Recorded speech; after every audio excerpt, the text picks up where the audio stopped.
and welcome back to Emkin Gardening. Today we're going to be continuing our discussion on evergreen winter interest. In our last video we talked about small, short, compact evergreen winter interest, and in this one we're going to take it in a different direction with height. So we're going to be finding specific varieties to share with you all to hopefully inspire some ideas to put in your own small space gardening of taller evergreens that you can fit in a smaller space because they do not get wide. So these are not going to be these huge spruces that get 15 feet tall by 10 feet wide, 8 feet wide. These are going to be a lot more narrow width-wise, but still provide that really tall height structure that a lot of people love about evergreens. And sometimes it can be a little disheartening thinking, oh, well, I can't have all of these beautiful trees in my property because I have a small space. You can still have the height without sacrificing that width. So we have 5 different varieties, again, to show you all that will provide that beautiful evergreen height and structure and presence that you would want in a space without needing a huge amount of acreage to be able to do it. So when I think about these types of evergreen structures, I actually can pinpoint several different spaces in our yard that these would be absolutely perfect for. We have a lot of very strangely shaped garden beds. A lot of them are skinny and thin, and you will see a lot of these evergreens that we're going to talk about today would be perfect in that space. So let's get into it. The first category is an Arborvitae, and it's called the Phillips Magic Moment. So this evergreen is special because not only does it have some of that green, but it also has a nice golden yellow all year round. The new growth that comes out is this like beautiful golden yellow color. And we've talked about how important it is not only to have that green in your garden space, but those key colors, green, red, yellow, and blue. So if you have some other things that can take up green, a lot of things in the garden are green, but you can have this really beautiful winter interest that's an evergreen that has golden yellow coloring all year round. So this Phillips Magic Moment will get 8 feet tall by 3 feet wide. So that's not a lot of space. It's only 1.5 feet and 1.5 feet on center when you plant it at maturity. So that's going to give you a lot of extra space in your area, garden bed, landscape, wherever you're planting this, easily to plant around it. It's going to get that wonderful height that we love in the garden, especially with evergreens, at that 8-foot height max. It loves part sun to full sun, and it's a zone 3 through 7. It's going to have a formal shape, very cone-like, very neat and tidy, and again, beautiful golden yellow all year round. With all of these evergreens, it's very normal to not really need to prune them at all. So that's just one less thing that you have to do on your to-do list for maintenance. And that is the Phillips Magic Moment Arborvitae. That beautiful, fluffy, yellow, golden color, very nice cone shape. It's only going to get 3 feet wide. It's like only that big at maturity, and 8 feet tall. I can think of several places in my yard that would be perfect. Provide that really nice height, evergreen color, and not be ginormous. Second on our list is getting a little bit bigger. It's called the Castle Spire, and it is a blue holly. So this Castle Spire is going to be getting 10 feet tall by 4 feet wide at maturity. So again, width-wise, it's not terrible. It's only 2 feet and 2 feet off of center when you plant, and it'll get 10 feet tall. So really nice, like up against a exterior wall or hiding some kind of drain pipe or something like that. It'll be great. And because it's a holly, you will most likely be getting some berries as long as you make sure you have a female-male mix going on for bloom time. But those berries, again, provide such a great extra bonus when it comes to winter interest with your evergreens. Having a color change, I said this in the last video, having a color change or extra feature like berries provides so much more interest. The castle spire has a really nice form and shape, and it has really dark, glossy leaves. Having some type of holly in your yard is also really nice. It just has a very different leaf structure than a, conifer type with like needles. So having like, a typical conifer, a holly, and like a yew is perfect because you get all of those different leaf textures and structures, which is really nice. The castle spire also is a zone 5 through 7. Again, this one likes part sun to full sun, and it grows in a very narrow habit as well. Nice and tidy. It would be great for hedging or just as a standalone specimen.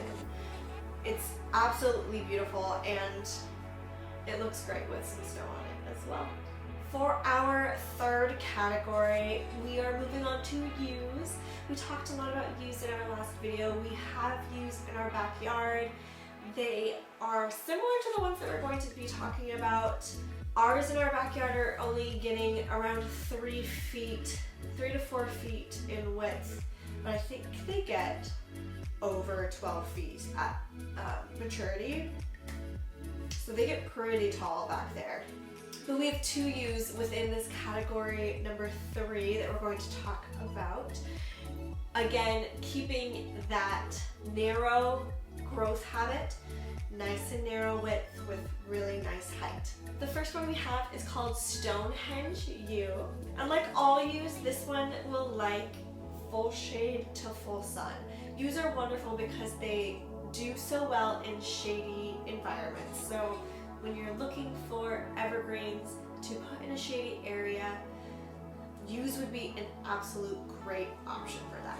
The Stonehenge yew will be getting 4 feet in width by 10 feet tall. So pretty good height there, and only 4 feet in width. And again, that's max. It grows in a zone 4 through 7 and has more of a narrow column-like growth habit, which makes it really nice because you can pop them anywhere because they are going to stay so uniform and really neat. You can really pop them in between things, and you know that they're not going to kind of sprawl their branches out. If that's the type that you're looking for, say you have a space, you have a hole, and you don't want it to be very sprawling with their branches, this yew, the Stonehenge, would be a really good option for that spot because of that column-like growth habit that it has. It has a deep green foliage, and of course with all the yews, very soft to the touch with their leaves. So that is our first yew, the Stonehenge yew, and we love yews. We've really enjoyed them. Just a friendly reminder that they do have berries that are poisonous to humans and wildlife. So just be aware of, if you have kids or a lot of pets that might be attracted to those berries. They are poisonous to us to eat. They are okay for the birds though. The second half to the yews is a really fun one. This one is the Stonehenge skinny yew, and it has a lot of the same characteristics as the Stonehenge yew, except for the skinny is a lot skinnier. So this yew also likes full shade to full sun. It grows 8 feet tall, but only 18 inches wide, full maturity, skinny, but 8 feet tall. So this to me is perfect for blocking some type of drain pipe or really scooching it into a flower bed that you want winter interest. You have spring, fall, summer, you have all of the things except for winter. and you don't have even space for one of the small compact evergreens, but you have 18 inches, right? And if you can spare the height though, pop a Stonehenge skinny in there. It's going to have that column-like growth habit, those dark, nice, soft leaves, and it's only going to get 18 inches, but it's going to provide you that crazy 8 feet tall height, and obviously look great in the wintertime with snow on the branches. What an awesome option for small base gardening. It really kind of changes the game when it comes to evergreen interest. The Stonehenge Skinny is also a 4 through 7 grow zone, and with that deep green leaf structure color, it does have a more bright green coloring when it comes first out in the springtime. So that's always nice to have that kind of two-tone coloring going on with the dark green undergrowth and then that bright green on the top when it first comes out. So that is the Stonehenge Skinny. What a great option to have, whether you have the Stonehenge or the Stonehenge Skinny. Use are just a wonderful, versatile evergreen with the shade to sun. You can use it in so many different applications. Of course, container gardening would be fine for all of these that we're going to be talking about today, but it's just nice to have options. So keep this one in mind when you're looking at your garden center this spring or your nurseries this spring. Hopefully they have it. It's a wonderful option. Our fourth category is a juniper.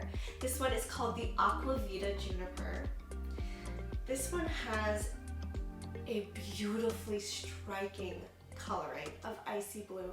It's really hard to find evergreens that have that icy blue color, and the Arborvitae does not disappoint in that. This evergreen wants full sun, and it's going to get 15 feet tall by 4 feet. So you get this amazing height, really just strong presence in your garden, providing that structure and that showstopper quality, but it has the added bonus of having a beautiful coloring as well with that icy blue. The Arborvitae is a zone 4 through 9, so pretty winter hardy. It's going to be perfect for us in a 6. This one does have a more pyramid type growing structure and form, but it is more natural looking, like a typical evergreen that you would see in the woods or forest because of the branching habits. It's very more free-flowing and natural.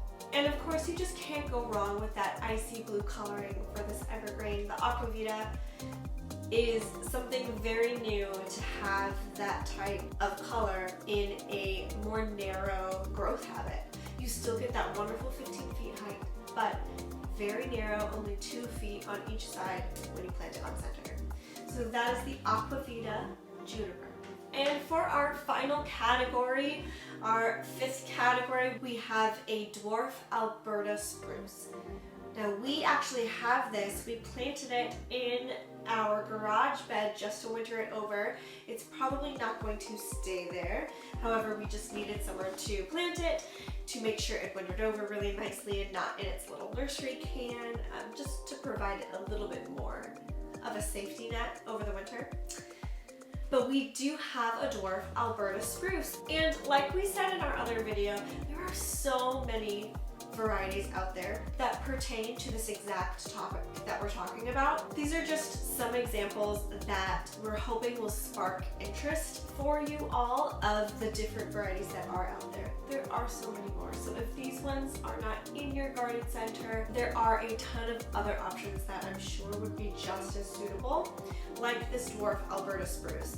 There's dwarf versions of a lot of different evergreens out there that have the same similar type of growth habit. In fact, this one actually gets the biggest from what we've been talking about.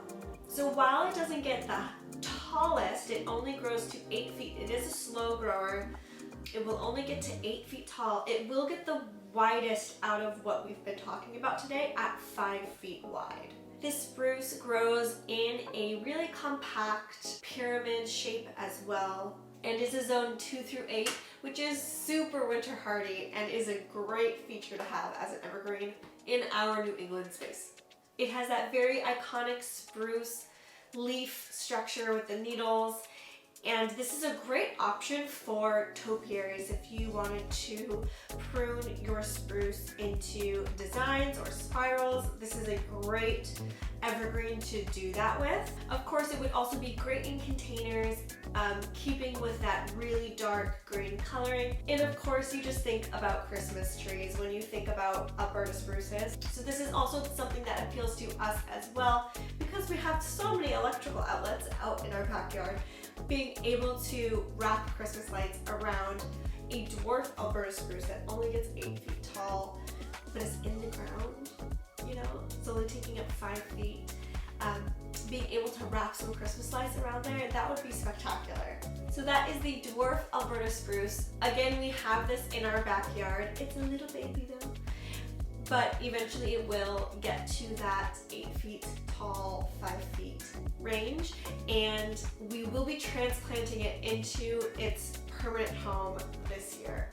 Alright, so those are our 5 varieties that we wanted to talk about in this video. Again, there are so many different types of evergreen structures. If you have a large space, you can put those really big ones. But if you wanted something a little bit more than the small, compact varieties that we had talked about in our last video, these 5 will hopefully give you some inspiration of what you can accomplish with a massive height option, but maybe not a lot of width. Again, all of these stay pretty narrow and skinny, and they just provide you with that height. So you can have them on either sides of your banisters, you know, leading up to your house, or tucking them into garden beds that have annuals and perennials and shrubs in them, but maybe not anything that has winter interest all year round. This would be a perfect option because they don't take up too much space. So if you like this video, give us a thumbs up, comment down below, subscribe to Evergreen Gardening. We have a lot in store for you all. We wanted to make sure that you had some kind of inspiration in your own garden space in case you are surrounded by a wintry wonderland and looking out and seeing a lot of bare and you needed to add more interest. We hope that some of these options might appeal to you and get your mind kind of going on what you could create in your own space. We hope you're having a great week, and we will see you in the next video. Bye.